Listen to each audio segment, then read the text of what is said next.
जय Hind. Welcome to my YouTube channel player of physics.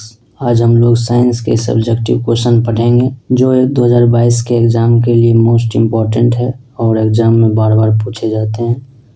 आज हम लोग फिजिक्स का मोस्ट इम्पॉर्टेंट क्वेश्चन देखेंगे। तो चलिए आज का एपिसोड शुरू करते हैं। क्वेश्चन है, प्रकाश का अपवर्तन क्या है, इसके नियम को लिखें। ये सभी 2 नंबर का क्वेश्चन है। शुरुआत में 2 नंबर का क्वेश्चन करेंगे हम लोग, उसके बाद 2 क्वेश्चन 6 नंबर वाला भी करेंगे, फिजिक्स वाला।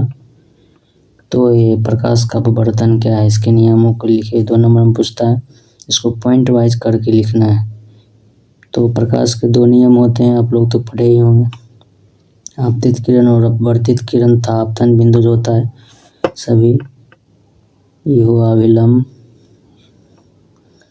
और ये हुआ आपतित किरण और ये हुआ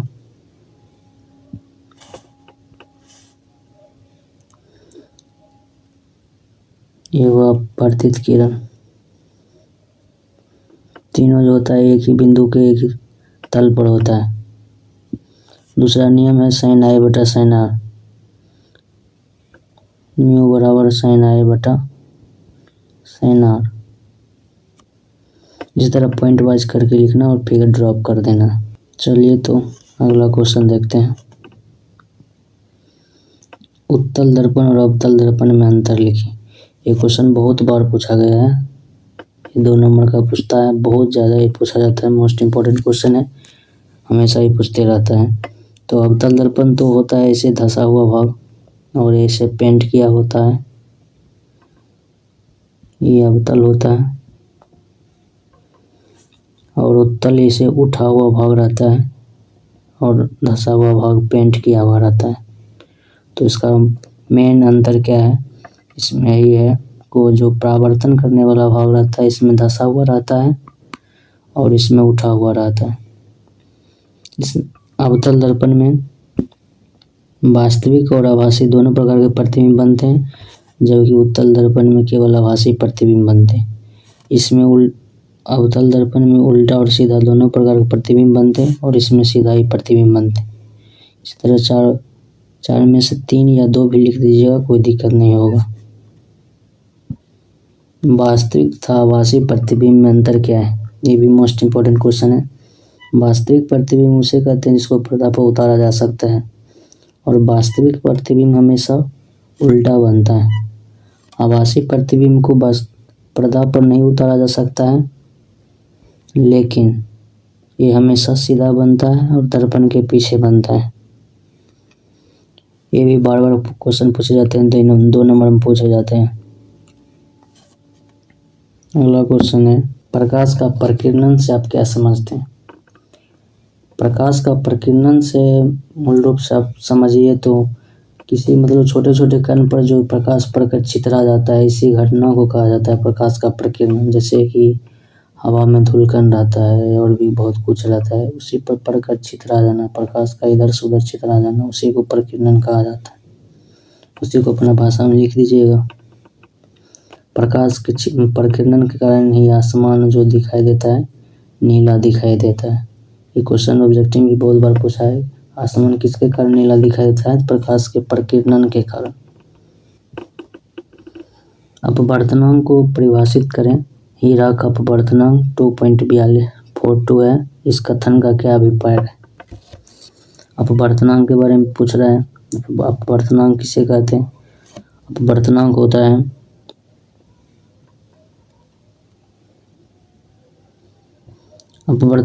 है निर्वात में प्रकाश की चाल। निर्वात मतलब कि जहाँ कुछ नहीं है, हवा भी नहीं है, निर्वात में चाल, प्रकाश की चाल बटे उस माध्यम में प्रकाश का चाल। जैसे हीरा में निकालना है तो हीरा में प्रकाश की चाल।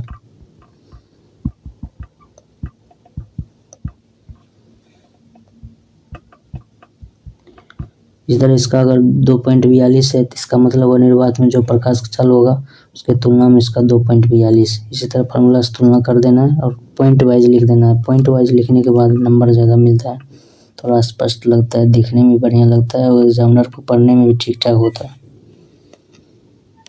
ये भी क्वेश्चन 2 नंबर का पूछा जाएगा। अगला नियम है फ्लेमिंग के वाम हस्त नियम को लिखें। फ्लेमिंग के वाम हस्त नियम जो है चुंबकीय बल के लिए दिखाया गया था। इससे चुंबकीय बल निकलता है किधर बल लगता है, जैसे कि तीनों उंगली को लंबवत रखिएगा, तीनों उंगली को मतलब 90 डिग्री पर, इस तरह। इसमें अंगूठा रहेगा, तर्जनी रहेगा और मध्यमा रहेगा, जैसा कि फिगर में दर्शाया गया। मध्यमा मतलब बीच वाला और तर्जनी मतलब अंगूठा के बगल वाला। अगर मध्यमा से विद्युत धारा प्रवाहित कीजिएगा मध्यमा की दिशा में, जैसे इधर आई, तो तर्जनी के क्षेत्र में हो जाएगा विद्युत चुंबकीय क्षेत्र, तो अंगूठा की दिशा में बल लगने लगेगा, चुंबकीय बल। फ्लेमिंग के वाम हस्त नियम से चुंबकीय बल का दिशा पता चलता है। अगला क्वेश्चन है लघुपथन से आप क्या समझते हैं। लघुपथन का मतलब होता है शॉर्ट सर्किट। शॉर्ट सर्किट तो आप लोग भली भांति जानते होंगे कैसे लगता है। शॉर्ट सर्किट मतलब जब प्लस माइनस दोनों तार सट जाता है या अर्थिंग हो जाता है, या मतलब किसी तरह से उसको प्लस माइनस सट जाता है, तो उसको शॉर्ट सर्किट कहा जाता है। शॉर्ट सर्किट हो जाता है, इसमें आग भी लग सकता है, आग भी लग जाता है। और एक क्वेश्चन इससे बार बार पूछा जाता है कि शॉर्ट सर्किट के समय यानी लघुपथन के समय विद्युत धारा का मान क्या होता है, बढ़ता है या घटता है। इसका मान होगा बहुत ज़्यादा बढ़ जाता है। जिस समय शॉर्ट सर्किट होता है उस समय विद्युत धारा का मान बहुत ज़्यादा बढ़ जाता है। विद्युत बल्ब में निष्क्रिय गैस क्यों भरी जाती है। इसके अंदर जो होता है टंगस्टन का तार होता है जो जलते रहता है। अगर इसके अंदर निष्क्रिय गैस नहीं भरा जाएगा तो ये रिएक्शन करके जल जाएगा, जिसके कारण निष्क्रिय गैस भरा जाता है। इसमें N2 और AR भरा जाता है। ऑक्सीकृत नहीं हो इसी से बचने के लिए भरा जाता है। पॉइंट वाइज लिख देना है। प्रत्यावर्ती और दिष्ट धारा में क्या अंतर है। प्रतिवर्ती मतलब होता है AC धारा और दिष्ट मतलब होता है DC धारा। जो अपना घर में जो आता है वो होता है AC धारा, 220 वोल्ट पर आता है और 50 हर्ट्ज पर आता है। ये बार बार एग्जाम में पूछा जाता है ऑब्जेक्टिव में। दोनों में बेसिक अंतर यही है कि दिशा समय के साथ बदलते रहते हैं, जबकि DC में ऐसा नहीं होता है। AC को आसानी से उत्पन्न किया जा सकता है, लेकिन DC को उत्पन्न करने में कठिनाई होता है। AC जो होता है DC की अपेक्षा घातक होता है और DC AC की अपेक्षा कम घातक होता है, यानी इसमें ज़्यादा जोखिम नहीं होता है।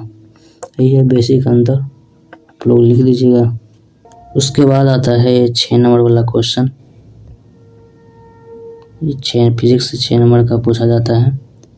इससे 2 क्वेश्चन हम गेस कर रहे हैं। ये भी क्वेश्चन बहुत बार पूछा जाता है, बहुत ज़्यादा इम्पोर्टेंट है, लगभग 3-4 साल पूछा है शुरू से, इसलिए क्वेश्चन को हम रखे हैं पहला नंबर पर। इसमें क्या है, मानव आँख के दोषों को रेखांकित चित्रों की सहायता से दूर करने के उपाय समझाएं। ऐसा इस तरह से पूछा जा सकता है, या ऐसे कहेगा दृष्टि दोष क्या है, ये कितने प्रकार के होते हैं, किसी एक दृष्टि दोष के निवारण का सचित्र वर्णन करें। तो पहले आँख के दोष के बारे में क्या होता है उसको लिख देना है। आँख का दोष क्या होता है इसे लिख दीजिएगा। एक समान स्वस्थ आँख अपनी फोकस दूरी को इस प्रकार संयोजित करती है कि पास तथा दूर की सभी वस्तुओं का प्रतिफल दृष्टिपटल यानी रेटिना पर बन जाता है। इससे दूरदृष्टि तथा निकट दृष्टि दोष हो जाते हैं। और उसके बाद आगे लिख देना है दूरदृष्टि दोष। दूरदृष्टि दोष पहला नंबर दोष हुआ। दूरदृष्टि दोष में मतलब होता है क्या है कि दूर की वस्तु दिखाई देता है लेकिन निकट की वस्तु दिखाई नहीं देता है। बहुत स्टूडेंट का कन्फ्यूजन रहता है कि दूरदृष्टि दोष है, इसका मतलब दूर का वस्तु दिखाई नहीं देगा, लेकिन नहीं, इसका उल्टा होता है। दूरदृष्टि दोष में दूर की वस्तु दिखाई देता है लेकिन निकट की वस्तु दिखाई नहीं देता है।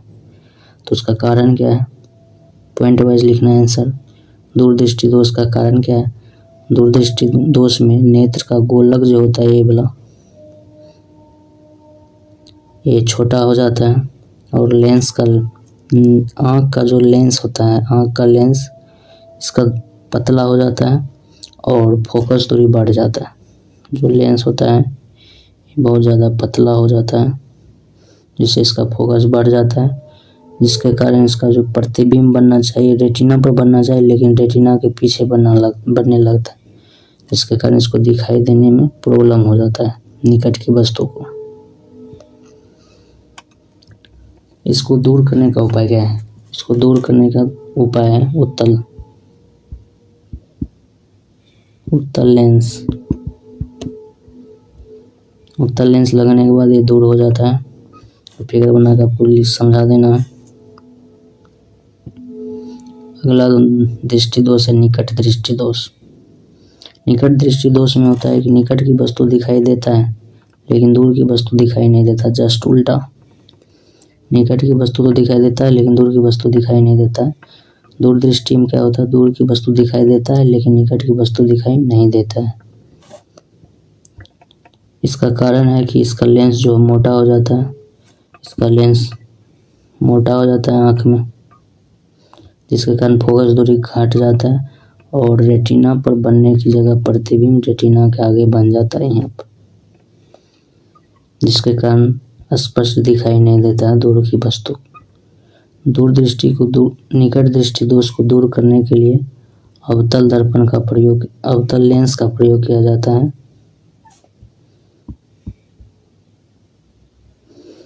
जैसे शॉर्ट में याद रखिएगा, निकट में जैसे कि निकट हुआ तो अवतल, दूर हुआ तो उत्तल। जैसे कि आयाम निकट में पहले आता है ओ, तब आता है वो, इसलिए ओ से होगा निकट, दूर में आया ओ, इसलिए दूर में हो गया उत्तल। एक दूसरा दोष है प्रेसबायोपिया। इसको कहा जाता है जरा दूरदृष्टि, जरा दृष्टि दोष। इसको जरा दृष्टि दोष भी कहा जाता है।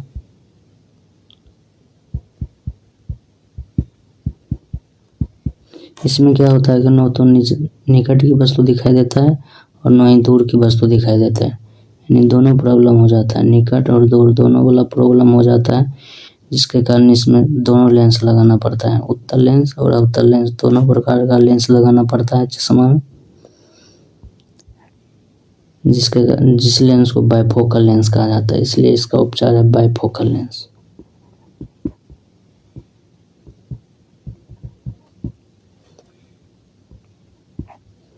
क्या है कि इसमें दोनों दृष्टि दोष हो जाता है, दूर दृष्टि और निकट दृष्टि दोनों हो जाता है, दोनों नहीं दिखाई देता है। ये बुढ़ापा में हो जाता है, जो सिलेरी मांसपेशी होता है उसका मतलब काम करना बंद कर देता है, जिसके कारण ये प्रॉब्लम हो जाता है, लेंस जो है मोटा पतला एडजस्ट नहीं हो पाता। अगला क्वेश्चन है, ये वाला भी 6 नंबर का पूछते रहता है, ये भी मोस्ट इम्पोर्टेंट है, ये भी बार बार पूछा जाता है। विद्युत जनित्र क्या है? नामांकित आरेख खींचकर किसी विद्युत जनित्र का मूल सिद्धांत तथा कार्यविधि स्पष्ट कीजिए। इसमें बुर्सों का क्या कार्य? या पूछेगा विद्युत जनित्र क्या है, इसके सिद्धांत का वर्णन कीजिए, या पूछेगा विद्युत जनरेटर सब क्या समझते हैं। तो विद्युत जनरेटर मेनली 2 प्रकार का होता है, डीसी और एसी। तो एसी जनरेटर पहले देखते हैं। तो इसका सिद्धांत लिख दीजिएगा। सिद्धांत ये होता है कि यांत्रिक ऊर्जा को विद्युत ऊर्जा में बदल देता है।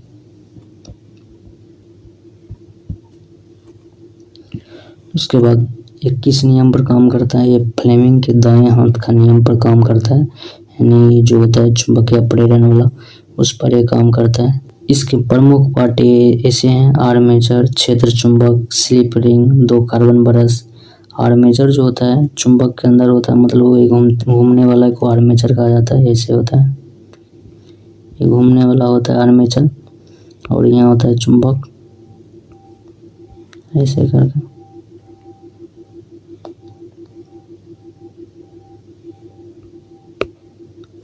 स्लिप रिंग यहाँ लगा होता है, जो आगे चलकर बढ़ता है उसी स्लिप रिंग यहाँ लगा रहता है, और 2 कार्बन ब्रश लगा रहता है यहाँ पर।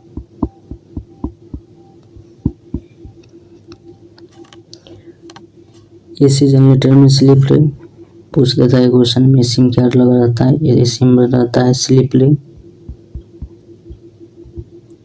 और डीसी में रहता है दिक् परिवर्तक। और इसका कार्यविधि है, जब कार्यविधि ऐसे है जैसे जब इसको आर्मेचर को घुमाया जाता है, जब आर्मेचर को उधर से इंजन के द्वारा घुमाया जाता है तो इसके द्वारा विद्युत धारा उत्पन्न होता है। विद्युत चुम्बकीय प्रेरण के कारण इससे विद्युत धारा उत्पन्न होता है और ये कार्बन ब्रश होते हुए ऐसे करके इधर से बल्ब जलने लगता है, यहाँ बाहर निकल जाता है। यही सब कार्यविधि वर्णन किया गया। इस तरह आप पॉइंट वाइज लिख दीजिएगा। अभी नया क्वेश्चन आप मत पढ़िए, मतलब नया पढ़ना अभी ज़रूरी नहीं है। आप लोग जितना पढ़े होंगे उतना मतलब आप लोग रिवीजन करते रहिए। रिवीजन करना अभी बेस्ट टाइम है, क्या अभी टाइम नहीं है, 1-2 दिन टाइम बचा है, इसलिए आप लोग रिवीजन ही ज़्यादा से ज़्यादा कीजिए। और जो क्वेश्चन ठीक ठाक आता है, खूब बढ़िया से आता है, उसी पर ज़्यादा फोकस कीजिए। नया पढ़ने की ज़रूरत नहीं है अभी से। अभी उम्मीद करता हूँ कि आप लोग